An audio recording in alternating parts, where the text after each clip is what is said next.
Hello, belated Happy New Year from me, JJ, otherwise known as the Practical Alchemist. Some changes coming this year to this little slot on Alternatively Speaking. More about that in a sec.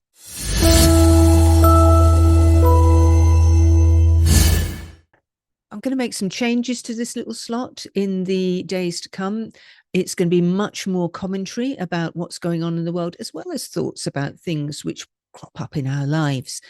But, I've had a little bit of a rest. I've come back to it later than I anticipated because I wanted to have a think about how I did want to go forward and hopefully serve people by bringing things up and maybe just talking about things that otherwise might not be talked about, if you know what I mean. So this is a slightly changed, alternatively speaking, kind of daily thought. And of course, I'm not the only one who's seeing change at the beginning of this year. I mean, poor people living in California around the Los Angeles area. Oh, my word. That is just heartbreaking. To lose all your possessions, your lives, everything to fire, to have your home, the place of your stability, of where you've maybe brought up family, which is, where your family is based. Such a heartbreaking thing to happen and so traumatic.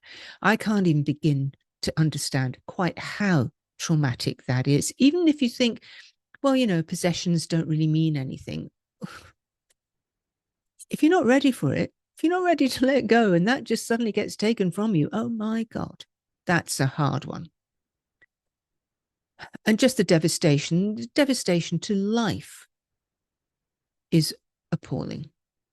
So my heart goes out to everybody in that area, everybody who has been affected by those fires, and that is millions, I'm guessing.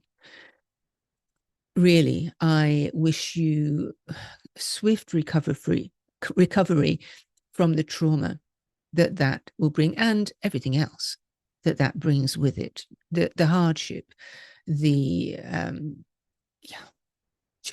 it's just unbelievable.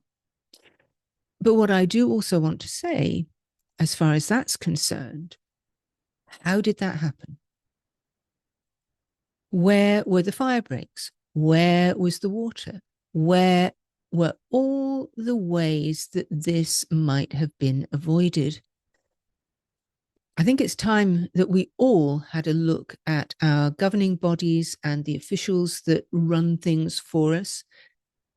And I think we all have to start voicing our dissatisfaction with the way things are being run.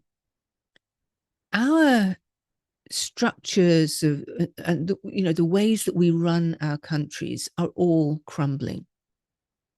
Government is just a mess, a nightmare.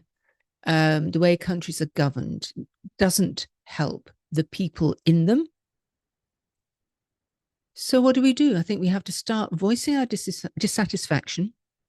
We have to start holding our elected members to account. We have to start holding those who run vital services like the fire services to account and say, this isn't good enough. Do better, or somebody else will be doing it in your place. We've just got to start taking things into our own hands and voicing our disapproval, dissatisfaction, and our reluctance or our unwillingness, shall we say, to put up with it any longer. So, let's just get started. It has to happen from the ground up. There has to be a groundswell of a movement that will say enough. We're not standing for this any longer. Doesn't have to be violent. No, I'm not saying that. No, just do not comply with the nonsense. And on that note, I will see you again very soon. Thank you very much for watching to the end of this little rantette. Maybe a sign of things to come, maybe not. But I will be doing my normal little thoughts about ideas. I've still got my box of words from last year, so I'm still going to be going through those as well. But I look forward to you joining me on the next one, whatever that might hold. And until then, take care and lots of love. Oh, and if you want to like and subscribe and all that stuff, please do. I'll see you next time.